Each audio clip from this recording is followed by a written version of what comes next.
what isn't even free play what is about? What is even free play? What is free play?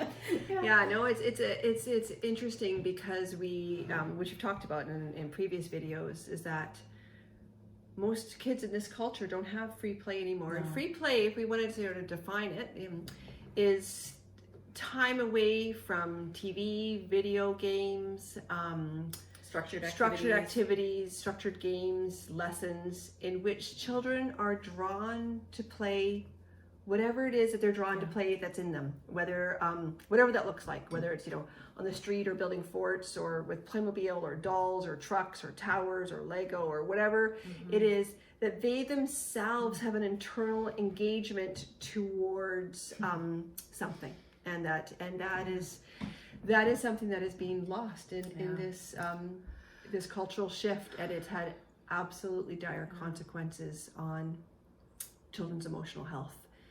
And well, I think about the documentary that just came out a little while ago called Chasing Childhood, that's based on Peter Gray's work and Free to Learn. It's amazing. And that piece, because he talks a lot about the free play aspect and why it's important, and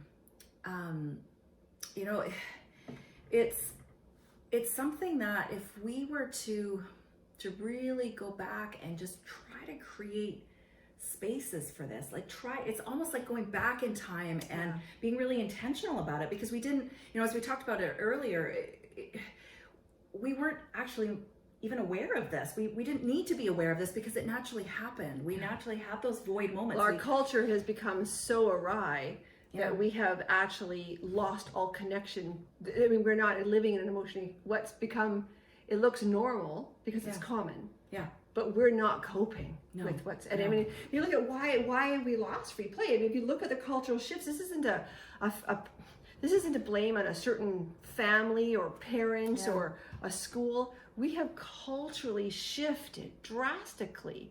I mean, if you look at, there's lots of reasons, and actually we talk about this at the beginning of our book, why kids have lost free play. But one of I guess there's a few major reasons. One of them is that children now have devices that travel with them. And not that there's anything wrong with watching TV or playing video games. My kids like TV and video games too, but if you have a device that travels with the child, there's less space. That's right. And what we know, which we talked about in our, a few videos ago, is that without void moments, there's no play, because play takes root in empty times of boredom for children. So if you can't sit in a car and just look out a window and count telephone poles, if you can't sit in a grocery cart and think your thoughts and feel your feelings without a device, if children have every moment occupied with something coming in. Sorry, I'm talking too much. Go. Oh, no. I was thinking about this because I was thinking back to the car thing. I was thinking even just about being in nature. Like, we actually have less time that our kids are in the natural world. They're not processing because they're not in gentle enough spaces of emptiness to process. Gentle enough spaces. Do you know what I mean? You said that. It's we don't have.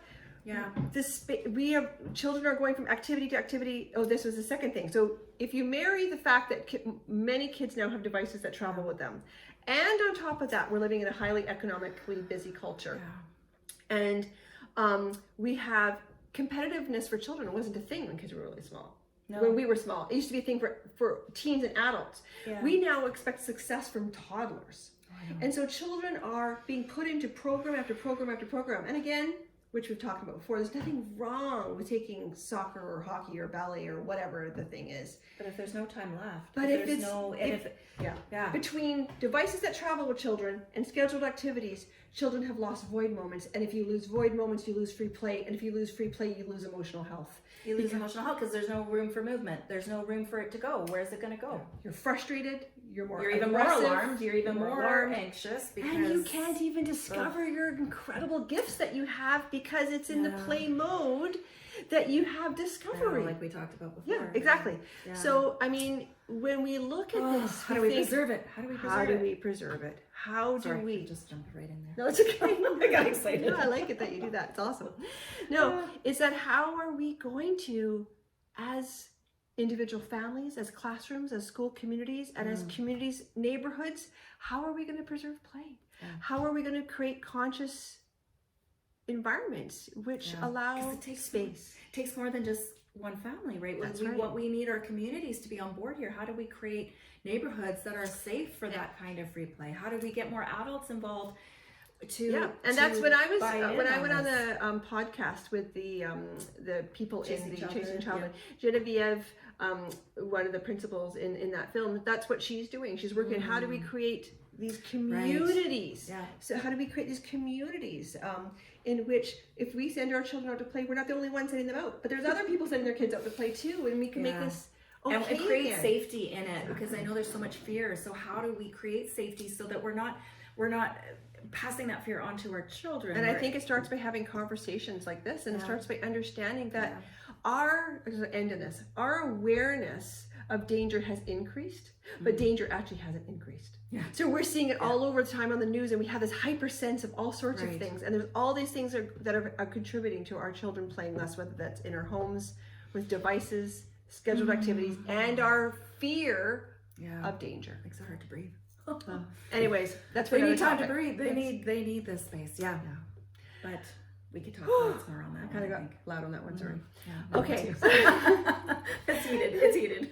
Okay, so if you want to watch more of our little chats on play, you can head to rethinkplayproject.com and join us there, and check out our other videos. Have a good week. See you then.